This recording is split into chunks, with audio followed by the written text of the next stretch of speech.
नमस्कार दोस्तों, स्वागत है आपका अपना यूट्यूब चैनल टुडे एग्जाम पर। दोस्तों आज है 24 अगस्त 2022 और आज आरआरबी ग्रुप डी की एग्जाम थी और थर्ड शिफ्ट की भी एग्जाम जो है समाप्त हो चुकी है। तो तृतीय पाली की एग्जाम में जीके जे सेक्शन से जो भी प्रश्न पूछे गए सभी प्रश्नों को लेकर आए हैं। दोस्तों सभी प्रश्न ओरिजिनल है जो एग्जाम के अंदर पूछे गए थे और इस वीडियो का जो पीडीएफ है आपको टेलीग्राम चैनल पे मिल जाएगा, जिसकी एक्स्ट्रा फैक्ट आपके लिए काफ़ी बेनिफिशियल है अगर आने वाले समय में आप एग्जाम देने वाले हैं तो देख लीजिए कौन कौन सा प्रश्न पूछा गया था। एक प्रश्न पूछा गया था, उमानंद द्वीप किस नदी पर स्थित है। दोस्तों उमानंद द्वीप जो है ये ब्रह्मपुत्र नदी पर असम में स्थित है। साथ ही साथ ब्रह्मपुत्र नदी का उद्गम कहाँ से होती है, तिब्बत के मानसरोवर से होती है। यहीं से सिंधु नदी भी निकलती है तिब्बत के मानसरोवर से, और सतलज भी निकलती है। तो ये तीनों नदी का ओरिजिन कहाँ हो गया, सिंधु, सतलज और ब्रह्मपुत्र, ये मानसरोवर से निकलती है। ब्रह्मपुत्र नदी को असम का शोक भी कहा जाता है। इसके प्रमुख सहायक नदी बराक नदी, ये सब जो है इनके प्रमुख सहायक नदी है।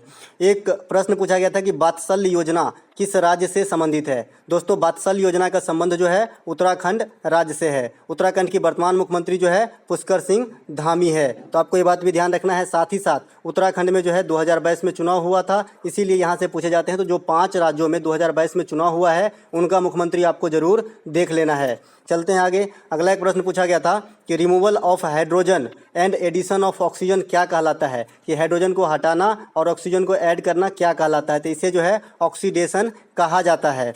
वाशिंग सोडा का रासायनिक नाम पूछा गया था, तो वाशिंग सोडा का रासायनिक नाम रिपीट किया गया है यहाँ पे 4 बार या 5 बार रिपीट तो कर दिया गया इस ग्रुप डी के एग्जाम में। तो वाशिंग सोडा का रासायनिक नाम जो है पीडीएफ में भी आपको मिल जाएगा। तो सोडियम कार्बोनेट कहा जाता है, जिसका सूत्र क्या होता है Na2CO3। तो ये होता है आपका वाशिंग सोडा। बेकिंग सोडा जिसे खाने वाला सोडा कहते हैं, इसका रासायनिक नाम सोडियम बाइकार्बोनेट है, इसका सूत्र होता है NaHCO3। इसके बाद में कास्टिक सोडा जिसे सोडियम हाइड्रोक्साइड कहते हैं, इसका सूत्र होता है NaOH। तो आपको ध्यान रखना है। साथ ही साथ एक मैग्नीशियम हाइड्रोक्साइड होता है MgOH, इसको मिल्क ऑफ मैग्नीशिया कहते हैं। किसी न किसी एग्जाम में छपेगा, आप ध्यान से इसे याद रखिए, MgOH मैग्नीशियम हाइड्रोक्साइड जिसे मिल्क ऑफ मैग्नीशिया कहा जाता है। एक प्रश्न पूछा गया था, पहले वित्त आयोग के अध्यक्ष कौन थे। कॉमन सा प्रश्न है। तो पहले वित्त आयोग के अध्यक्ष जो है केसी नियोगी हैं। पहला परमाणु परीक्षण कब किया गया था, तो पहला परमाणु परीक्षण जो है 18 मई 1974 को पोखरण राजस्थान में किया गया था। चलते हैं आगे। अगला एक प्रश्न पूछा गया था कि अम्बुबाची मेला का आयोजन किस माह में होता है। दोस्तों मैंने कल बताया था कि अम्बुबाची मेला जो है असम में होती है, लेकिन यहाँ पे पूछा गया है कि किस माह में होता है। तो थोड़ा सा डिफरेंस,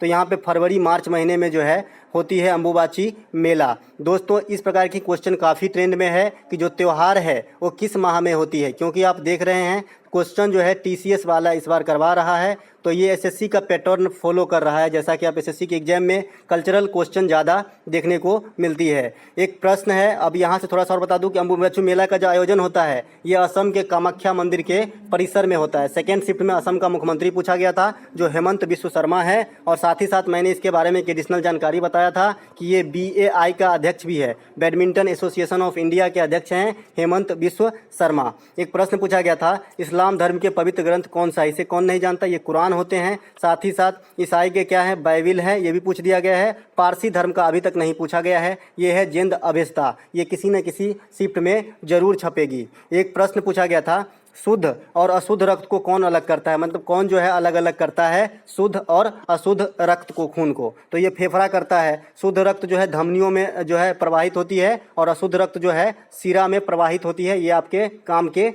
जो है पॉइंट है। एक प्रश्न आया था, और साथ ही साथ रक्त क्या है, तो रक्त एक तरल संयोजी उत्तक है, आपको ये बात भी ध्यान रखना है। एक प्रश्न पूछा गया था ऑप्टिक्स से कि गोलीय दर्पण का सूत्र क्या होता है, तो गोलीय दर्पण का सूत्र होता है 1/, फोकस दूरी F 1/V + 1/U होता है आपका गोलीय दर्पण का सूत्र। ये 9th क्लास में ही पढ़ाया जाता है हमें। आई होप आप लोग अच्छे से करके आए होंगे। एक प्रश्न पूछा गया था कि वर्ष 2021 में किस महिला एथलीट को लैंगिक समानता पुरस्कार से सम्मानित किया गया, तो ये है अंजू बेबी जॉर्ज को जो है लैंगिक समानता पुरस्कार से सम्मानित किया गया। अब इस फॉर्म में क्वेश्चन पूछा है, तो ICC महिला क्रिकेटर ऑफ द ईयर 2021 कौन है, तो श्रीमती मंधाना है। तो महिला में आप ये याद रखिएगा, और पुरुष में कौन है, तो शाहीन अफरीदी है जो पाकिस्तान के हैं। वहीं one day cricketer of the year पूछा जाएगा तो बाबर आजम, वो भी पाकिस्तान के हो जाएंगे। और test cricketer of the year भी हो सकता है कि पूछे तो जो रूट इंग्लैंड का है। एक प्रश्न पूछा गया था कि मौलिक अधिकार किस देश से लिया गया। मैं सब दिन आपको बताता हूँ, पीडीएफ में जरूर छापता हूँ इसको। तो मौलिक अधिकार जो है अमेरिका के संविधान से लिया गया है। और इस टॉपिक पे पॉलिटी पे एक होल जो है वीडियो आपको आज ही मैंने अपलोड किया है। अगर अभी तक आपने विजिट नहीं किया तो वहाँ भी विजिट करके देख ले, काफ़ी इंपॉर्टेंट क्वेश्चन है, 70 या 75 क्वेश्चन का वीडियो है, 10 से 12 मिनट की। एक प्रश्न, अब इस मौलिक अधिकार के बारे में बहुत सारा मसाला देने वाला हूँ, आप आराम से सुनिए। दोस्तों यहाँ पे मौलिक अधिकार वर्तमान में कितने हैं तो 6 है। पहले कितने हुआ करते थे? 7 हुआ करते थे। कौन सा हटा? संपत्ति के अधिकार हटा। कब हटा? 1978 में हटा। कौन से संविधान संशोधन के द्वारा? 44वां संविधान संशोधन के द्वारा। मौलिक अधिकार से संबंधित आर्टिकल कहाँ से कहाँ तक है तो आर्टिकल 12 से लेकर 35 तक है। और भाग 3 जो है ये मौलिक अधिकार से संबंधित है। अब इस आर्टिकल में कौन कौन से इंपॉर्टेंट है इसकी थोड़ी सी जिक्र कर लेता हूँ यहाँ पे। अनुच्छेद 14 जो है ये समता का अधिकार है। अनुच्छेद 17 जो है छुआछूत का अंत या अस्पृश्यता का अंत है। अनुच्छेद 18 जो है उपाधियों का अंत है, लेकिन सेना पे लागू नहीं होती। अनुच्छेद 19 जो है ये प्रेस की स्वतंत्रता है। अनुच्छेद 21 जो है ये निजता का अधिकार है। इसे प्राण एवं दैहिक स्वतंत्रता का अधिकार भी कहा जाता है। और एक बहुत अच्छा क्वेश्चन बन जाता है कि किसी भी परिस्थिति में कौन सा ऐसा अधिकार है, मौलिक अधिकार, जो नहीं बदलती, तो ये है अनुच्छेद 21। चाहे देश में आपातकाल ही क्यों न लगा हो, लेकिन अनुच्छेद 21 से जो है सरकार किसी भी जनता को जो वंचित नहीं किया जा सकता है।